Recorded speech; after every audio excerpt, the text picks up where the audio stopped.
My wife asked for space like it meant nothing, so I quietly rebuilt my life, rewrote the rules, and let silence replace me without drama regret still. She said it like she was asking for salt.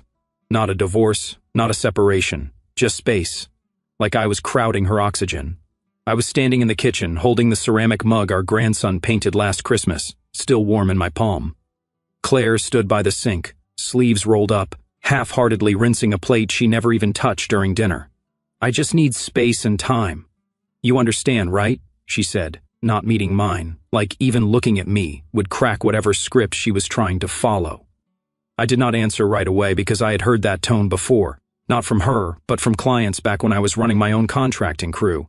It was the same syrupy voice people used right before pulling out of a deal they had already signed off on, claiming unexpected life changes. The same voice that meant, I am already halfway out the door. I just want you to nod so I do not feel guilty about it. So I nodded. Of course, I said. That is what you do with termites. You do not scream at them. You do not chase them with a hammer. You nod. Then call pest control when no one is looking. She left the room without another word, the plate still dripping in the sink. I looked at it for a long time, then down at the notebook I kept tucked behind the toaster. Black leather, spiral-bound, smelled like sawdust and regret.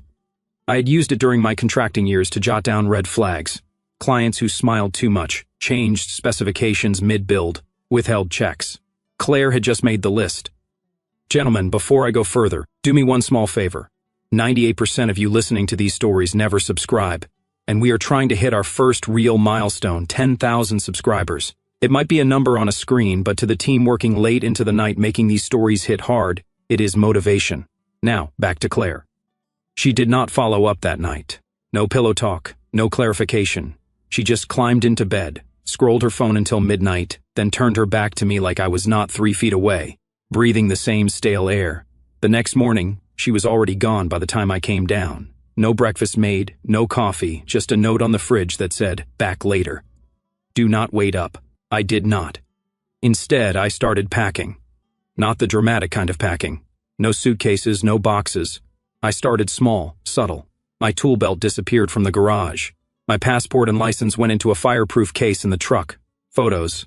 I scanned the ones that mattered and slid the originals into the attic. I did not change the locks. I changed my access. Bank account. I opened a new one under just my name. Credit cards. I froze the shared one, citing potential fraudulent activity. She did not notice. Not right away.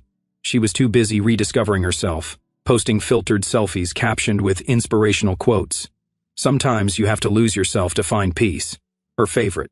The irony did not even sting. It was textbook. She thought this was a chess match, but she did not realize I had stopped playing years ago. I was just biding time, waiting for her to make the first arrogant move. Because here is the thing. When a woman like Claire says space, she does not mean solitude. She means new attention, flotation. She means freedom without consequence. But the second she left that kitchen, I started building something new, not out of anger but out of clarity. The kind you get when you have lived long enough to know the difference between a phase and a goodbye, hiding behind polite language. By the end of the week, I was signed on to a short-term rental 3 states over, under a different last name. Cash payments, no forwarding address. The only person who knew was my son, and he did not ask questions, just gave me a look that said, "It is about damn time, Dad." Claire still had space. She just did not realize she was floating in it alone. The first thing to disappear was the DeWalt drill, the yellow one I had had since the Clinton administration. Claire did not notice. She never stepped foot in the garage unless she needed to throw something on a shelf she could not reach. Then went the miter saw. Then the wrench set. Then the Milwaukee charger I never let anyone touch. Claire still had not said anything about space again. No follow-up, no apologies, just silence. As if she assumed her vague request had frozen time.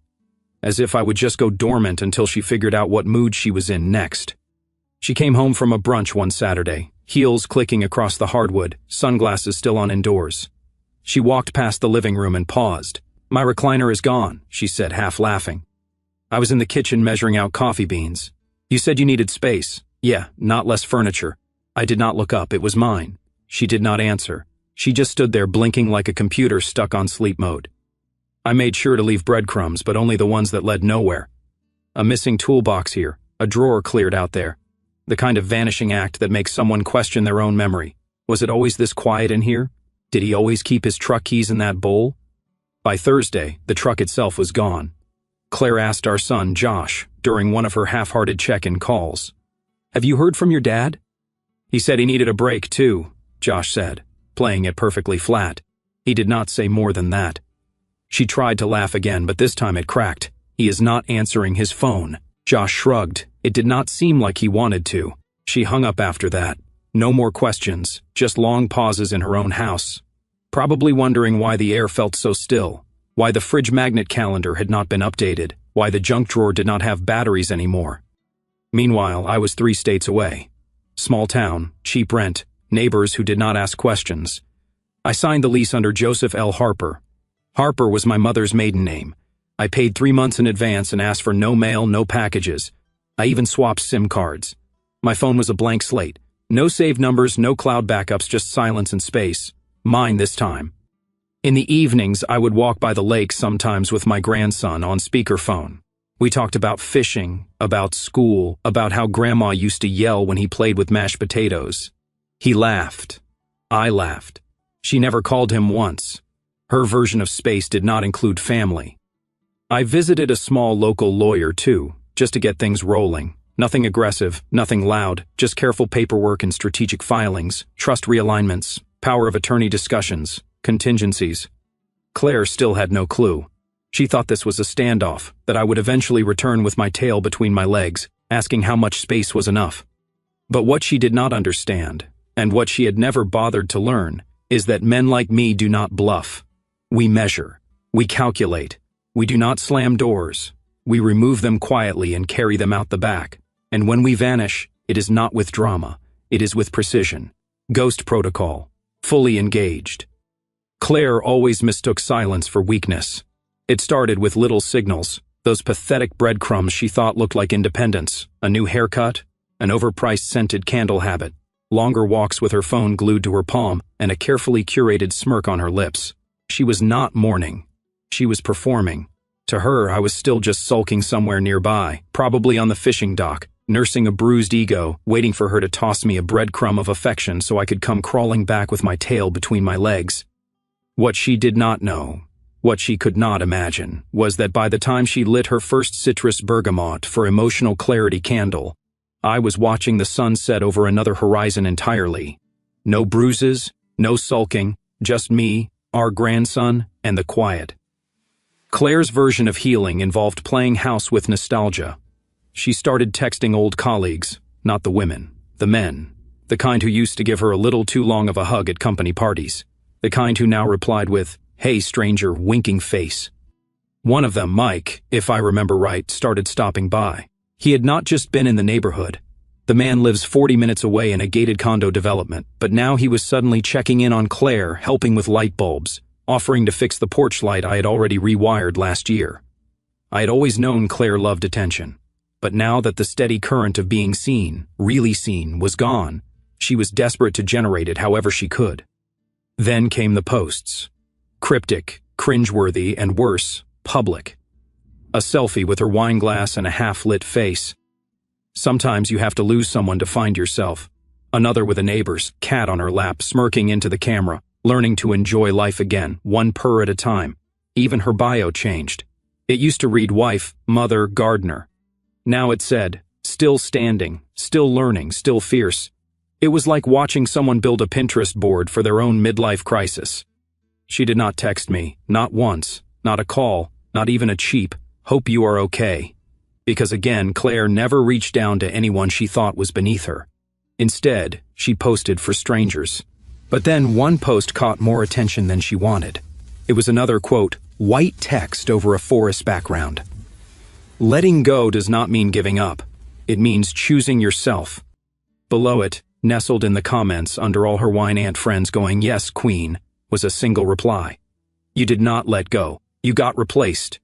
Josh, our son, the same son who now lived with me. She deleted it within an hour, probably out of embarrassment, probably after calling him in a rage only for him to let it ring out.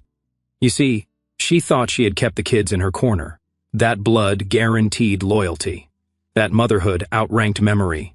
What she forgot was who taught Josh how to ride a bike, who sat at every parent-teacher conference, who spent 3 weekends retiling his bathroom when his landlord would not lift a finger. She might have carried him for 9 months, but I carried him through life.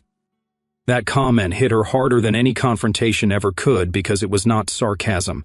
It was not petty. It was surgical, clean, a line drawn in pixels. You lost more than you know. And by now, she was starting to feel it. Not just the absence of me, but the slow, gnawing realization that I was not sulking somewhere, waiting to be invited back.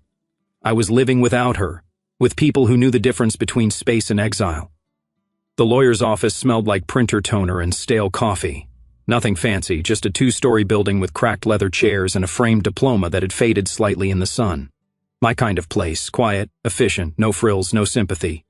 Mr. Harper, the attorney said, using the name I had signed on the lease with. He was in his late 50s, glasses low on his nose, shuffling papers like a blackjack dealer who had seen it all.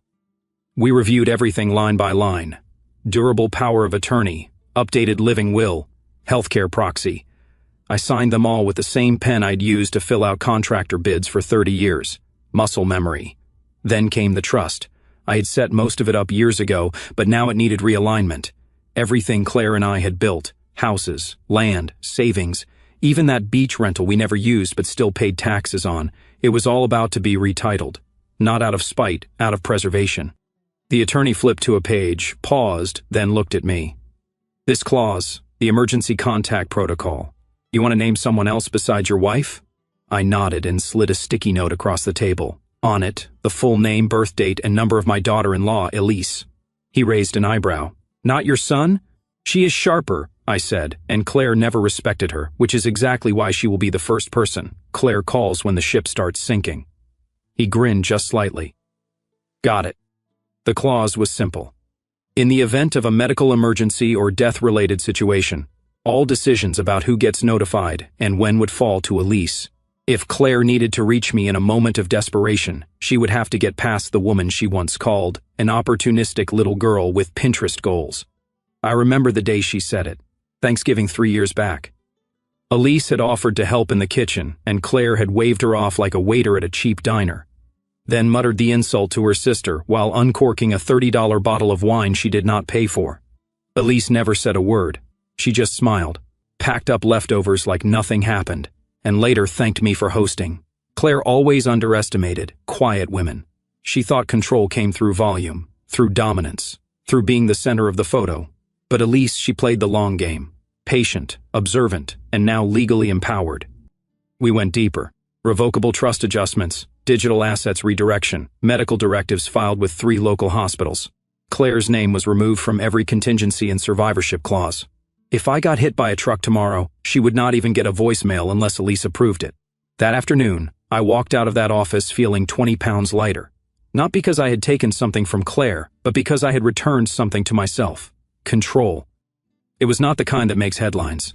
No screaming, no courtroom drama, just a paper trail with intention behind every line. While Claire was back home rehearsing her next Instagram quote about the power of forgiveness, I was quietly building a firewall between us that not even her crocodile tears could penetrate. She wanted space. She got it with concrete notarized walls and a guardian at the gate she could not sweet-talk her way past. Let her have her brunches. Let her flirt with the memory of men who used to send her heart emojis after happy hour. I had Elise, and Elise had the keys to a door Claire would never be able to knock on again. Not without someone else deciding whether it opened. Claire's voice had always had a certain pitch when she was lying, like she was trying to convince herself while entertaining everyone else.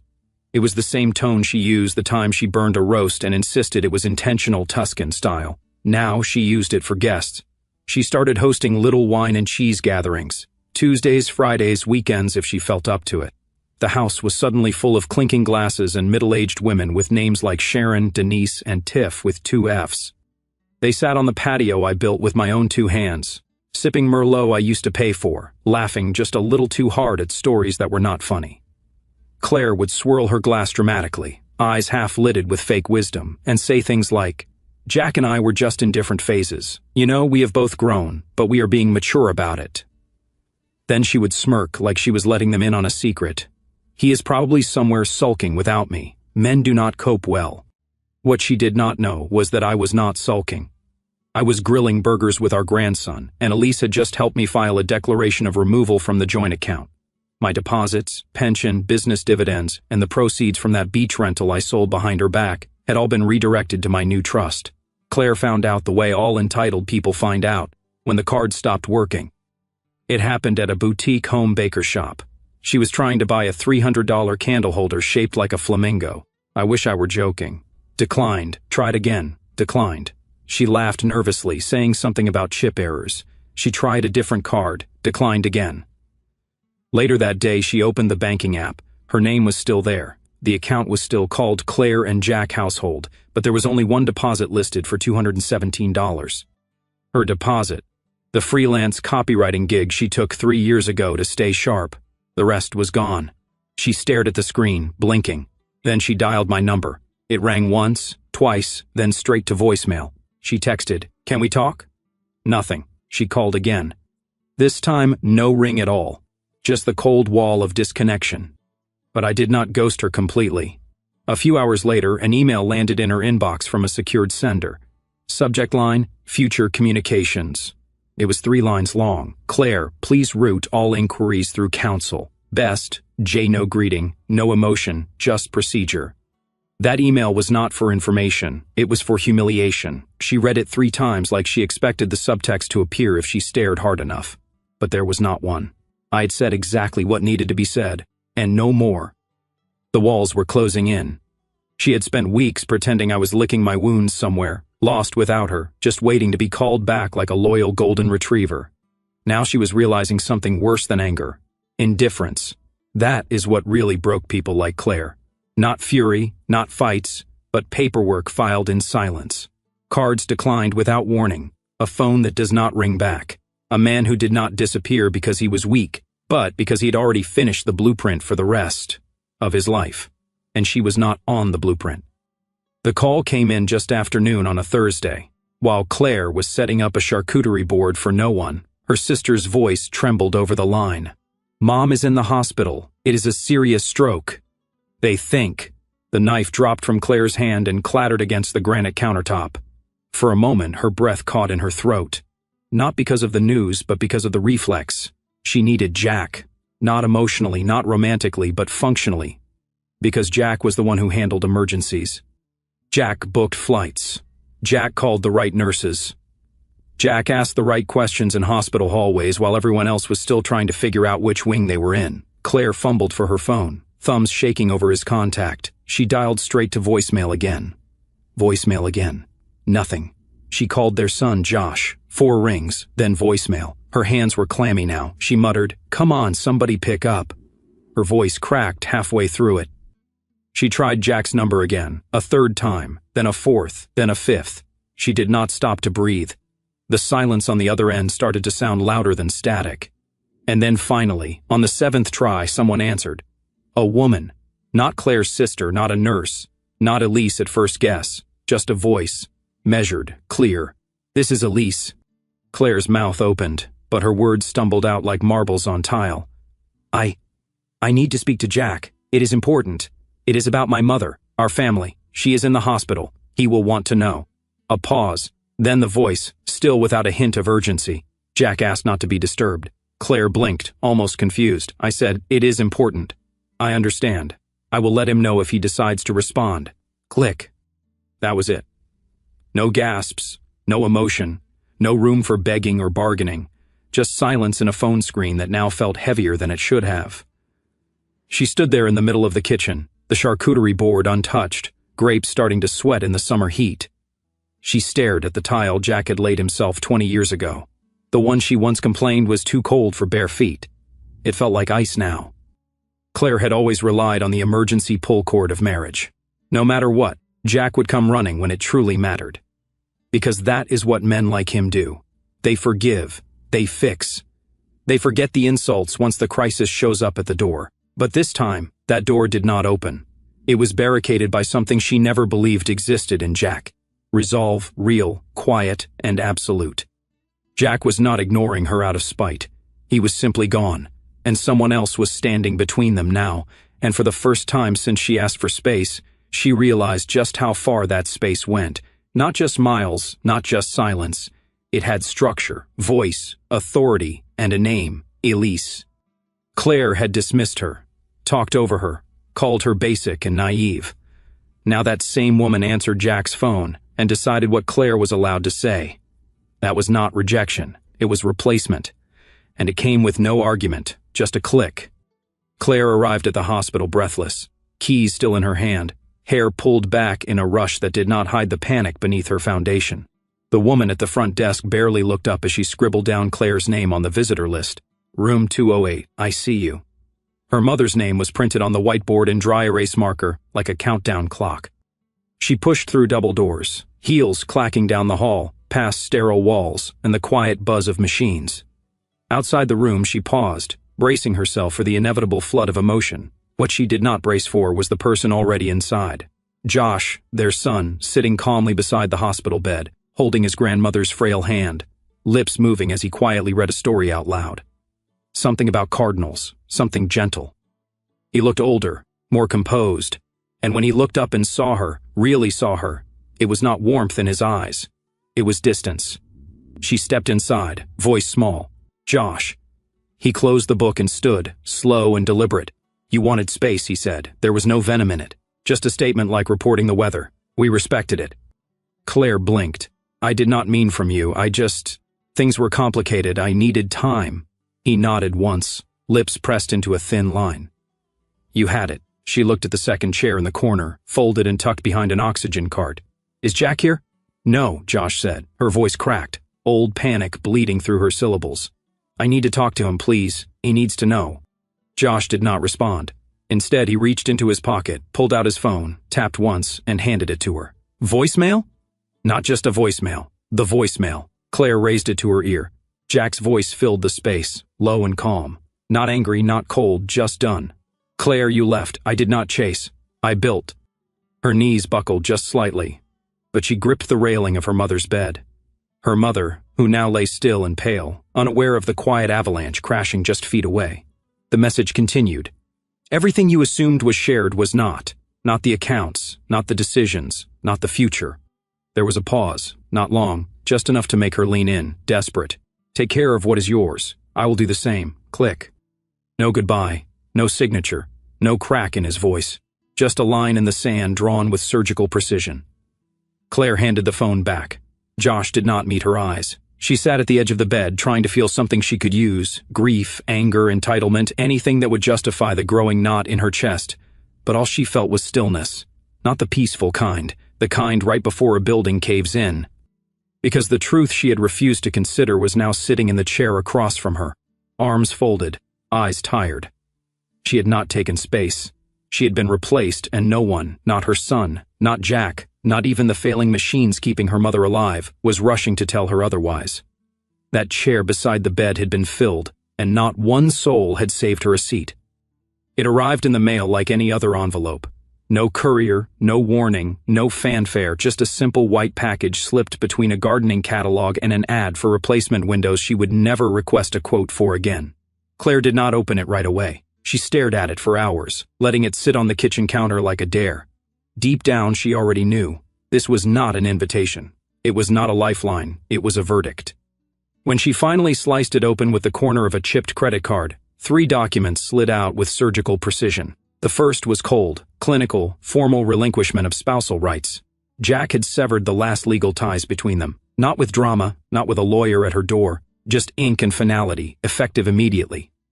The second was sharper, a transfer of medical proxy. He had reassigned the authority to make life and death decisions for him. Not to her, not even to Josh, but to Elise. Her name printed there, black on white, as the person who would speak for Jack if he could not speak for himself. The third item was handwritten. No letterhead, no signature block, just a yellowed piece of lined paper torn from a legal pad. 2 sentences. Claire, I did not vanish. I recalculated. Jay, her knees nearly buckled. Not from heartbreak, but from recognition. That handwriting, steady, firm, exact, was the same one that used to leave post-it notes on the fridge, reminding her to take vitamins.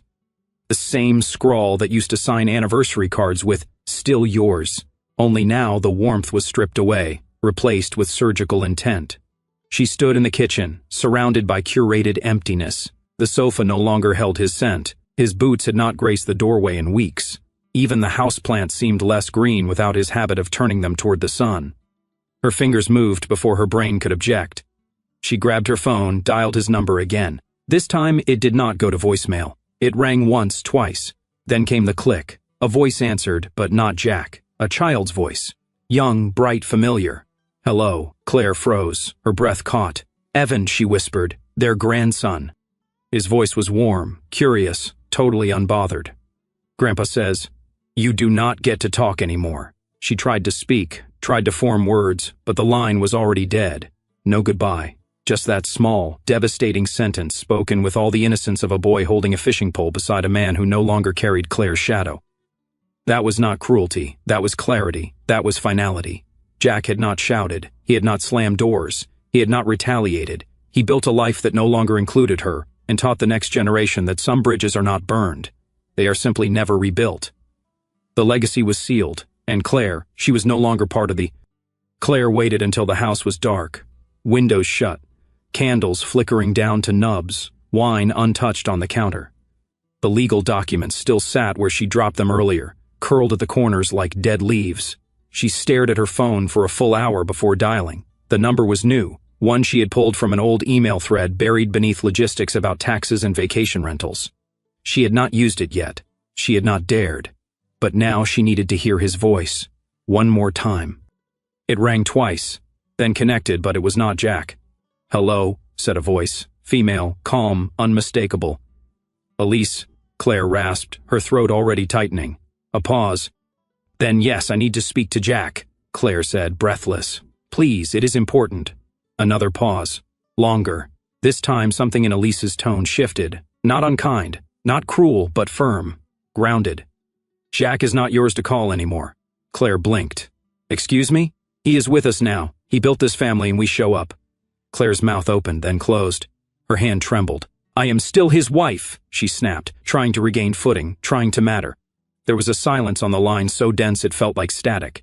Then calmly, "You were, until you asked for space, and while you were busy trying to figure yourself out, he built something that did not include you." Claire gasped like she had been slapped. "This is my husband." "No," Elise said almost gently. "He was your habit. That is not the same thing." Claire's breath hitched. She felt the tears now. Not the performative kind, not the ones you use to win sympathy. These were raw, hot, real, but there was no comfort coming. Only Elise, steady, immovable. "You chose absence," she continued. "And Jack, he did not fill that space with revenge. He filled it with people who stay, who answer phones, who hold his hand when it matters. You created the vacancy. He just stopped waiting for you to come back." Claire tried to speak, but the words came out in fragments. I did not think he would actually go. I thought he would wait." Elise offered. "He did. For years, quietly, fully. And when he realized you were just keeping him as a placeholder, he built a new life, and this time he picked who gets to stay in it." Click. Call ended. No last word, no follow-up text, no open door, just a scream that went dark in her hand. Claire sat alone in the kitchen. The room around her suddenly too quiet, too clean, too empty. No laughter from down the hall. No footsteps. No one waiting in the living room recliner with a book open and tea cooling beside him. She was not abandoned. She was replaced. Erased so thoroughly that even her title, wife, no longer unlocked the door. She once asked for space, and now that space was filled, but not with her. It arrived in the mail like any other envelope. No courier, no warning, no fanfare, just a simple white package slipped between a gardening catalog and an ad for replacement windows she would never request a quote for again. Claire did not open it right away. She stared at it for hours, letting it sit on the kitchen counter like a dare. Deep down, she already knew. This was not an invitation. It was not a lifeline. It was a verdict. When she finally sliced it open with the corner of a chipped credit card, 3 documents slid out with surgical precision. The first was cold, clinical, formal relinquishment of spousal rights. Jack had severed the last legal ties between them. Not with drama, not with a lawyer at her door, just ink and finality, effective immediately. The second was sharper, a transfer of medical proxy. He had reassigned the authority to make life and death decisions for him. Not to her, not even to Josh, but to Elise. Her name printed there, black on white, as the person who would speak for Jack if he could not speak for himself. The third item was handwritten. No letterhead, no signature block, just a yellowed piece of lined paper torn from a legal pad. 2 sentences. Claire, I did not vanish. I recalculated. Jay, her knees nearly buckled. Not from heartbreak, but from recognition. That handwriting, steady, firm, exact, was the same one that used to leave post-it notes on the fridge, reminding her to take vitamins. The same scrawl that used to sign anniversary cards with, "Still yours." Only now the warmth was stripped away, replaced with surgical intent. She stood in the kitchen, surrounded by curated emptiness. The sofa no longer held his scent. His boots had not graced the doorway in weeks. Even the houseplants seemed less green without his habit of turning them toward the sun. Her fingers moved before her brain could object. She grabbed her phone, dialed his number again. This time, it did not go to voicemail. It rang once, twice. Then came the click. A voice answered, but not Jack. A child's voice. Young, bright, familiar. "Hello." Claire froze. Her breath caught. "Evan," she whispered. "Their grandson."